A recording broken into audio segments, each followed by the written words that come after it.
get there.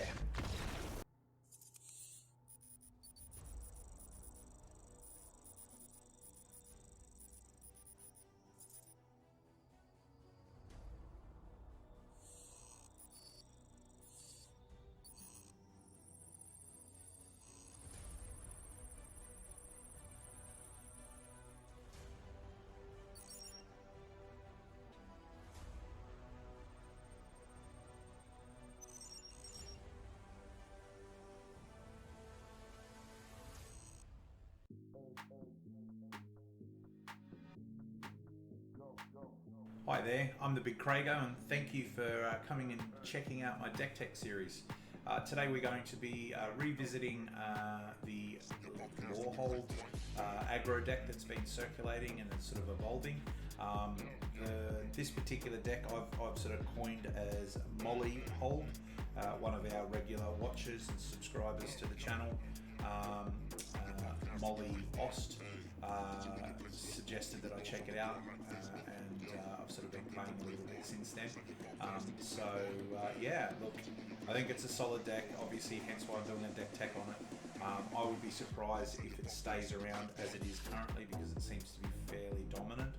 So I thought I should jump in and do a deck tech on it now, and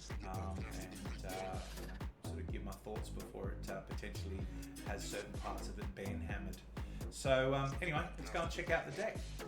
Alright, so looking at the deck, it's fairly straightforward. It takes all of the cool elements from the mono white decks and some of the elements from the mono red decks, mashes them together, and then it uses some of the new cards that it has access to because of the colours, but also because of Stixhaven coming out. So starting off in the 1-drop slot, we have Self the Saviour. This card's been around for quite some time.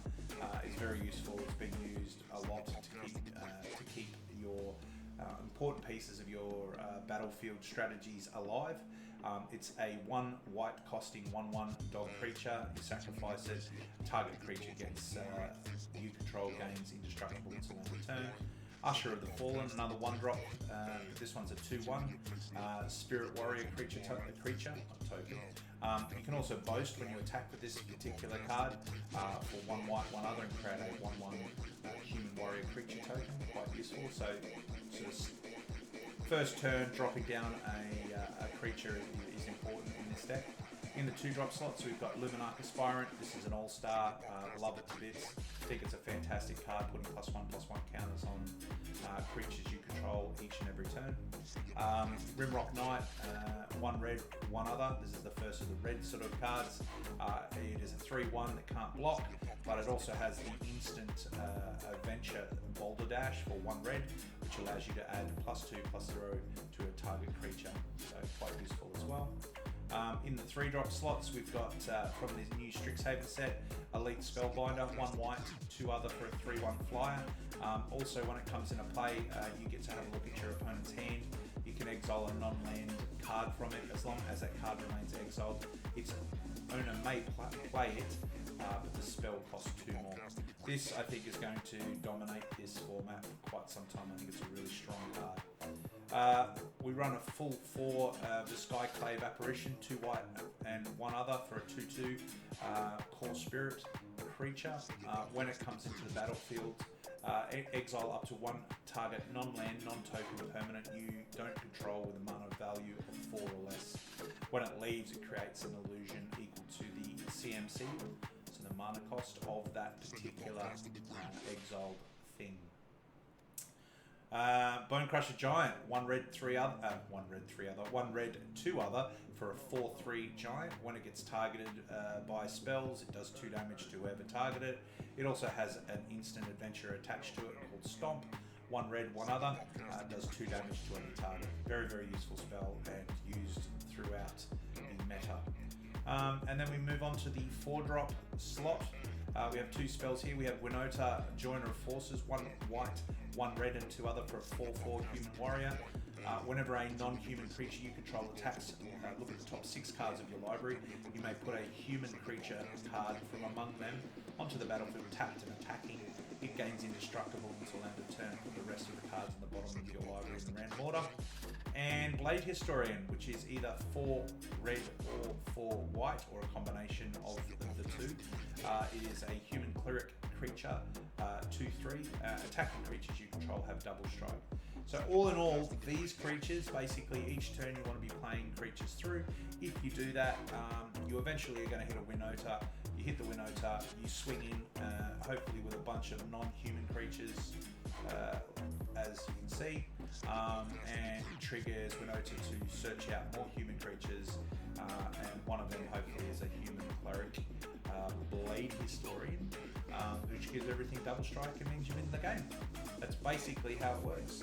Land-wise, we have 10 plains, 6 mountains, 4 of the pathways, and 4 of the Fury Calm Snarls.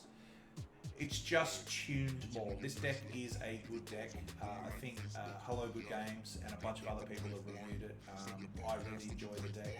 I think I did something very similar for the Lorehold's part of my deck tech series from Stixhaven, from the different colleges.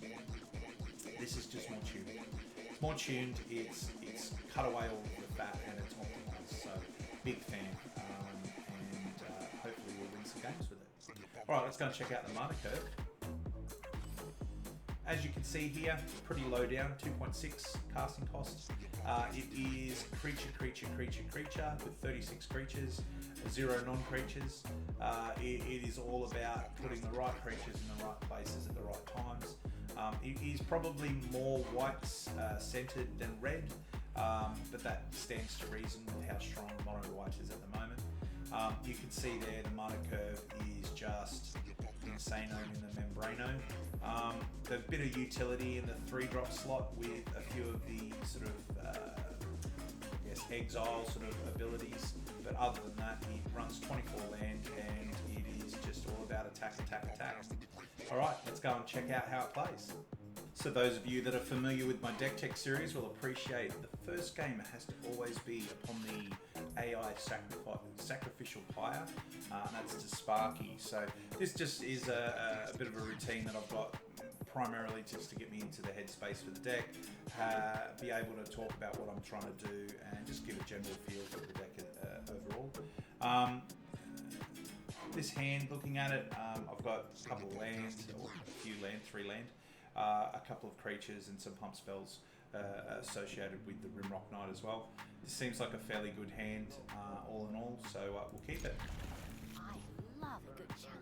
That's great, Sparky. Say hello to Sparky. Well, hello to you too. And bit of love, and let's start playing.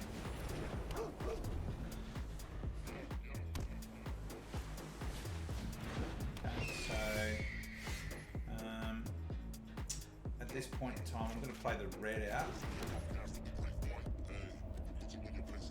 and start building our board state. Now I could have attacked in and pumped up, but I don't really want to sacrifice the Selfless Saviour for a 1/1. So I won't be attacking at this stage. And next turn, what I've got the ability to do is play the Elite Spellbinder and grab something out of the hand, or the Skyclave if I needed to grab something off the battlefield. Okay, so we take 1.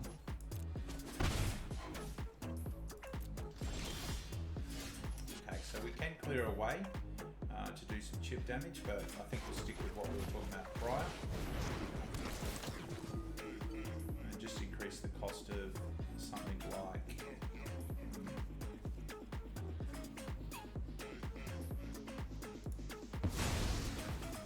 that, so that it gets out of their reach for now. Not attacking, end turn. So they can actually bounce something back to a hand, which I'm alright with if it's, you know, Spellbinder or the Rimrock Knight. It is what it is.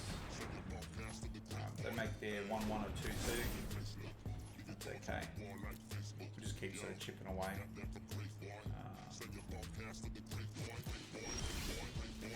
Until we draw into what we need. Play a second red source here.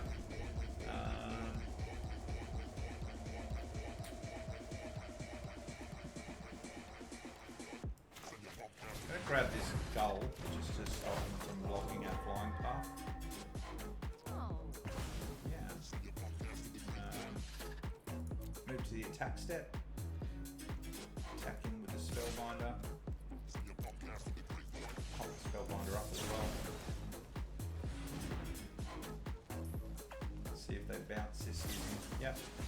The unsummon unfortunately means we lose the Rimrock 9 because it can't. The adventure doesn't resolve, therefore it goes to the graveyard.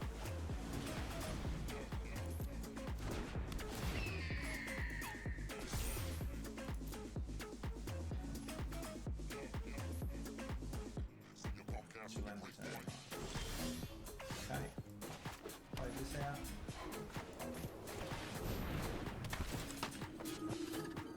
Just a land card, that's okay.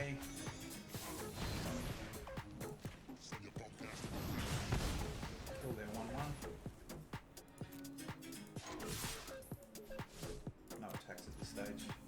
End turn. I'd really like to draw a Winota. That would be awesome. Oh, it's a shame.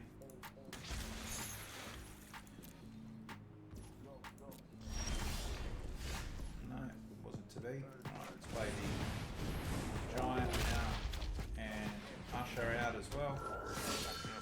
No attacks, end turn.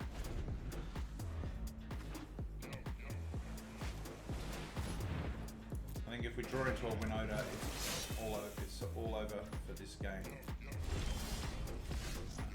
Still don't do it.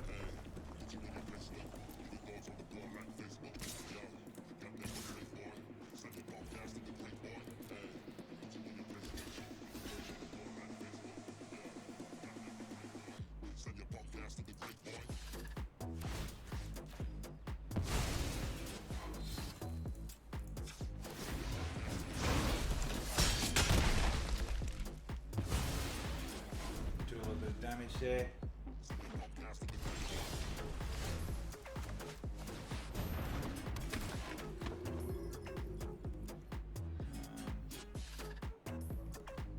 Attack this.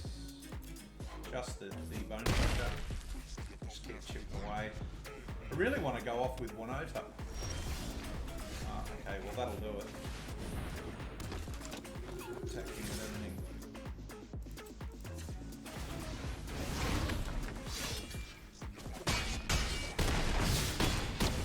And we bash him through. This hand looks fairly solid, so we're going to give this a keep.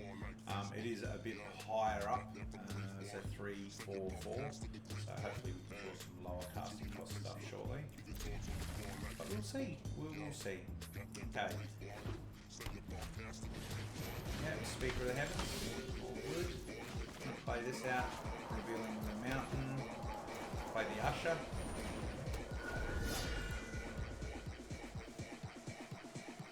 Next turn we will play the mountain.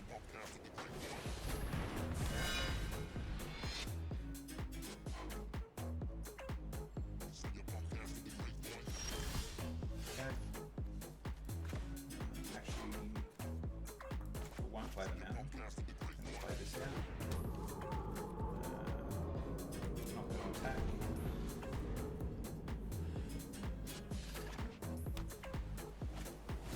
Yeah. Well, that might be something that would happen. Not ideal, but take 5. Play the mountain. Play the apparition. Get rid of that speaker.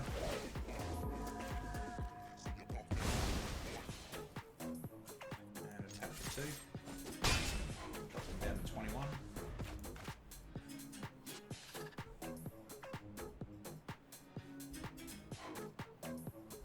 See if they've got another land. Okay. Yeah.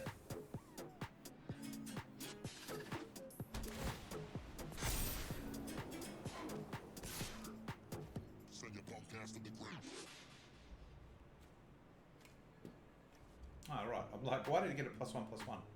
Because they played that. That's fair. Down to 12 we go.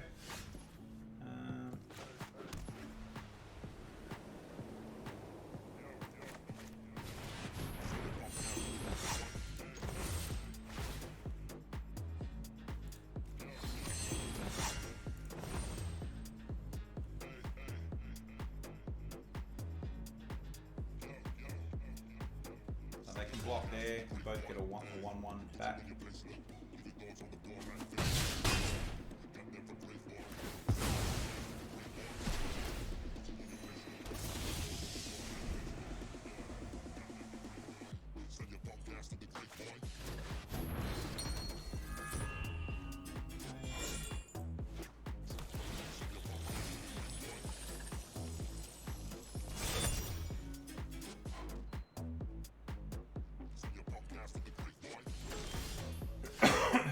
Excuse me.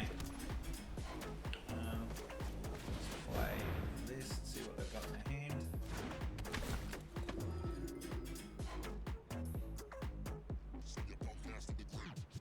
Just the land.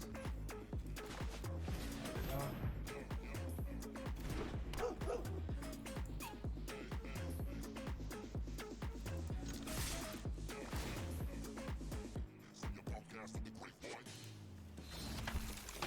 Blade Historian's not terrible.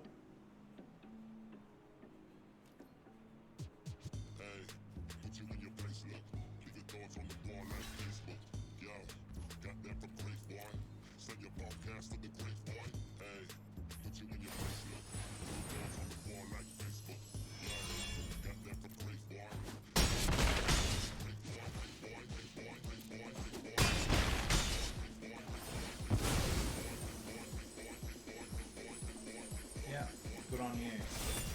Get a 2-2.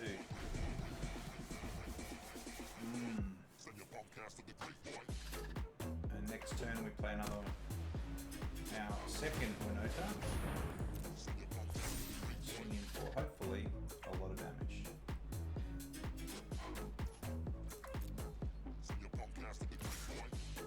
Wow, okay.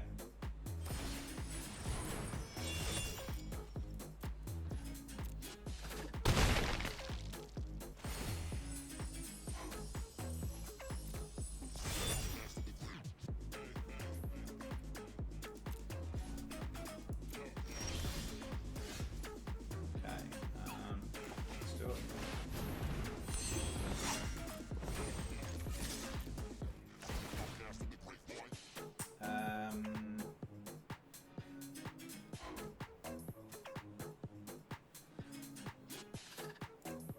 Guessing that'll do it.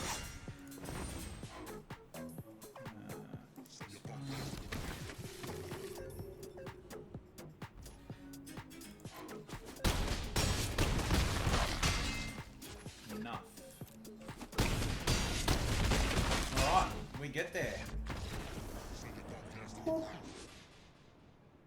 This hand looks fairly good. I think that it's got, you know, a couple of sort of cheaper casting cost spells. With the 2 adventures here, it gives us some flexibility. Has other land, so we'll keep it. Wish our opponent a hello and some love. Okay. They are sacrificing a land. Their Fabled Passage to go and get a... What are they getting? Bum bum bum. Okay, so we'll reveal this. And play the little puppy of power.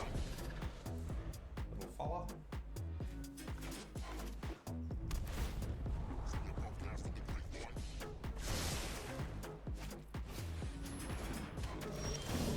Alright.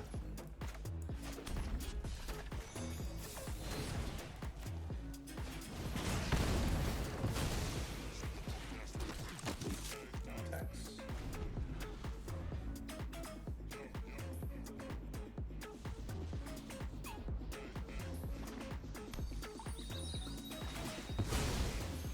So is this some sort of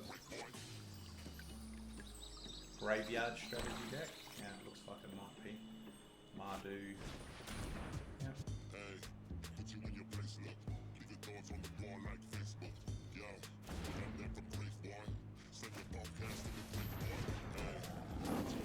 Sure.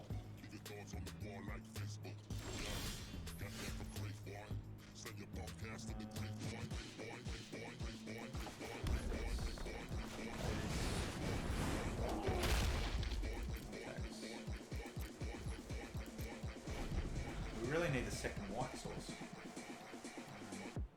That would be great.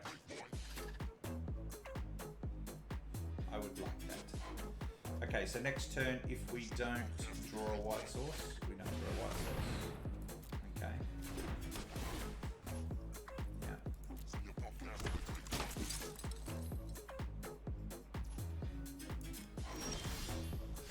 Unfortunately, we do not draw a white source. Play this out. Let's try and slow down this shenanigery.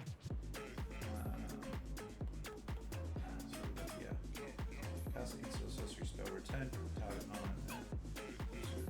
Sacrifice another creature. Yeah, how about get rid of one of those for now.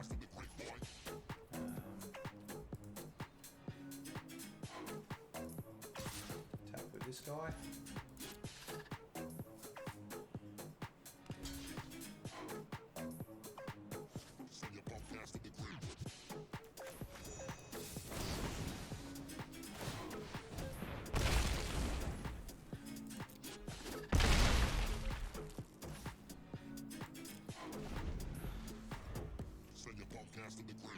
Alright, so Awaken the Blood Avatar seems fairly strong. This guy comes out, we get rid of the giant. If we draw a white land, okay. Resolve all.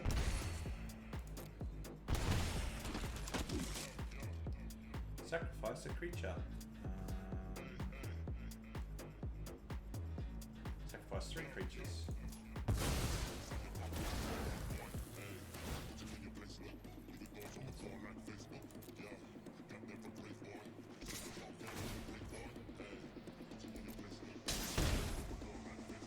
Wow.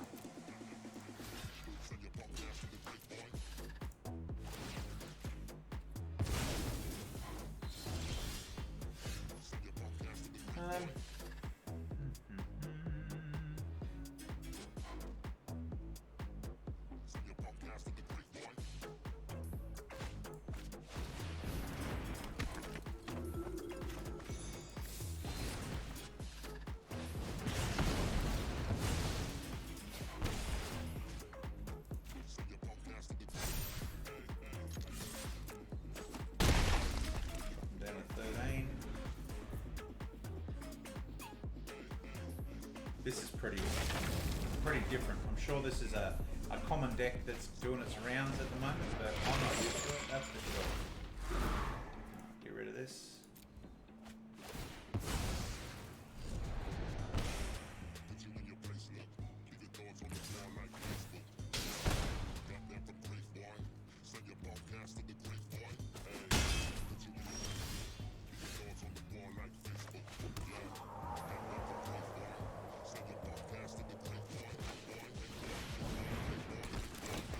Get there, but just only just.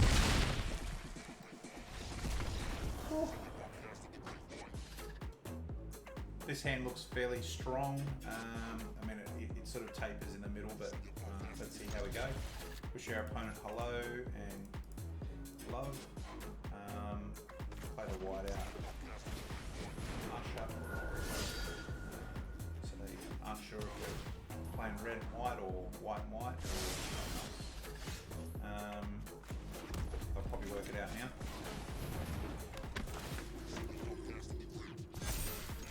Attacking.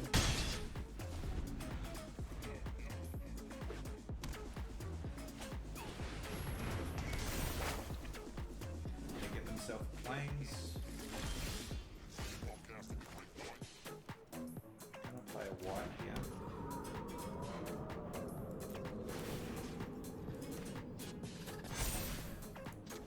Attack.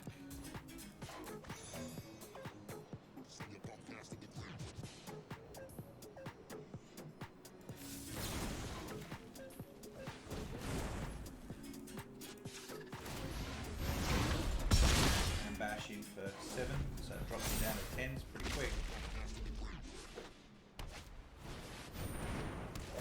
See ya, Usher.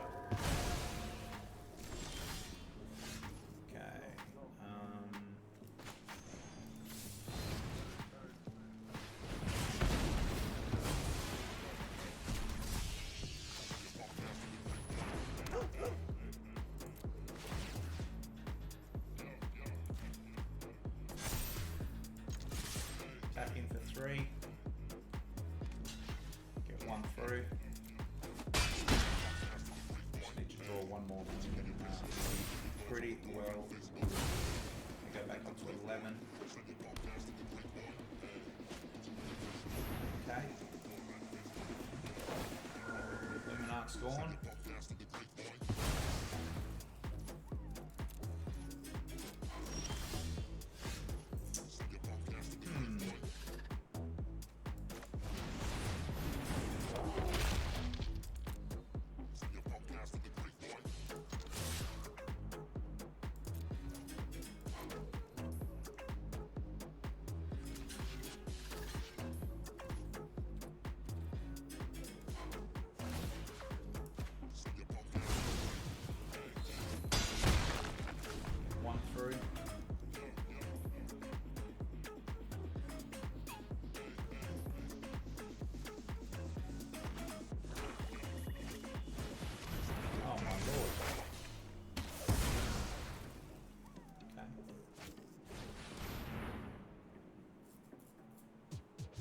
See you at 1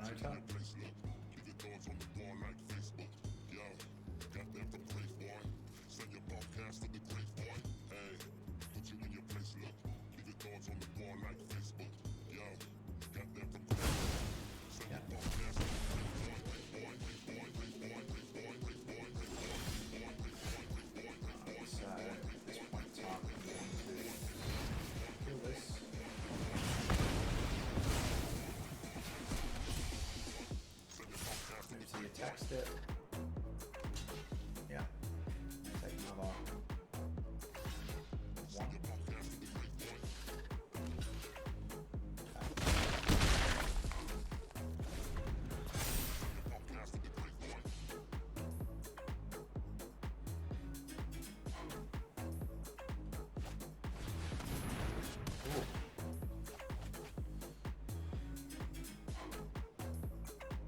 This is a tough game for them.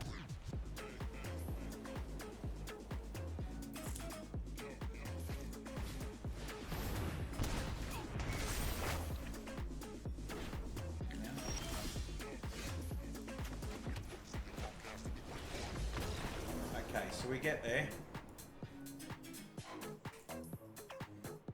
No real surprises there. That deck is strong. As I said at the start, I think that this deck is destined to be banned in some way, shape or form. I just think it's a really strong deck. I've seen some variations on it sort of floating around using things like Embercleave, etc. Which, you know, look, I think having the ability to swing in without Winota and cause that lethal damage is good too. From my point of view, I just think this one's optimized. It's very linear in its approach. So it just does A, B, C, D, A, B, C, D. If you get the pieces you need, which is fairly easy to do because they're all four odds, you will get to a point where you can crush your opponent. It does struggle if it doesn't have if it doesn't get the right start. So mulliganing is very important with this deck to have, your 1 drop, your 2 drop, your 3 drop. If you have too many 3 and 4 drops, you will probably get cut apart before you get to a point where you can set up to do that lethal damage.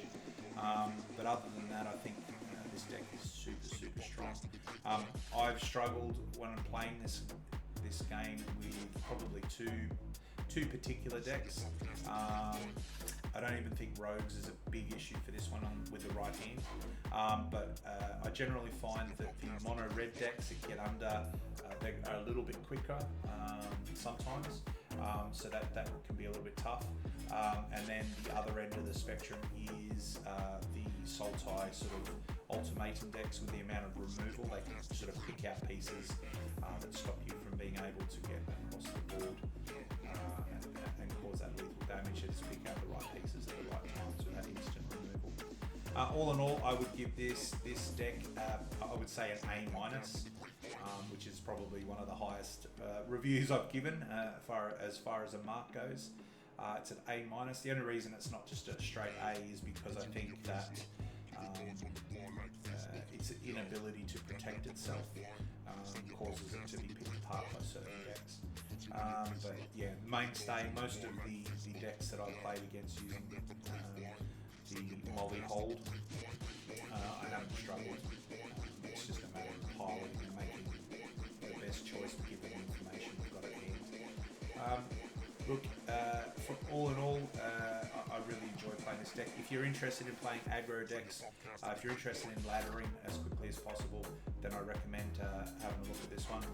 Just be mindful that the majority of cards that you're going to, if you don't already have them, have to craft are going to be useful in mono white and mono red. If Winota gets banned in the coming weeks, you're still going to have use of those cards. Other than that, guys, don't forget to come and check out my live streams, which happen on Mondays, Wednesdays and Fridays, 7 PM to 10 PM Australian Eastern Standard Time, which is Greenwich Mean Time plus 10 hours. I have a YouTube and Facebook page under the BigCraigO as well. YouTube, obviously, you know that because you're watching this. If you haven't already, please subscribe to the YouTube channel, comment and like videos. Anything you can do to help every bit of watch that you do helps me to, get that extra bit of sweet revenue, ad revenue. We have a couple of channel friends that support the channel. So Grey Viking Games, in the show notes below, you'll see a link for Grey Viking Games if you're interested in any cosmetics or any codes for Arena. Click on the link, go to their website, purchase what you will. Doesn't cost you anything extra, but we get a small kickback because we've referred you through to their website. We also have a friendship with a Sydney-based retailer of Magic the Gathering cards and accessories, Spectrum Games, www.spectrumgaming.com.au. Really good people, really good pricing, very fair, and also great customer service, which is something that I really enjoy getting and expect to get, and these guys never let me down. Go and check them out. If you're after a particular card for, if you're trying to do something with Commander, falling out of deck, whatever it is, and they don't have it on their website, just let them know. They do have a very extensive network of places to find singles, so single cards, that is. Just contact them. They may be able to source it for you.